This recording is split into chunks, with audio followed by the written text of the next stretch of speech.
Hello everyone, I'm back again with another healthy snack recipe. It has only 4 ingredients. Add ghee to the pan. Add coconut, desiccated coconut, peanuts, salted crushed peanuts.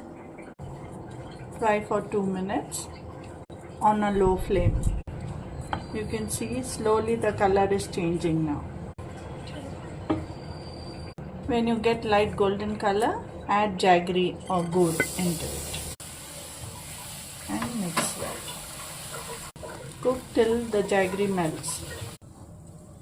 See, now the jaggery has melted. You can have this for your glowing skin. It's very healthy. It already started smelling so good. Now it's done. Let it cool down for some time. While it's still warm, make laddus out of it, or you can just have it like that.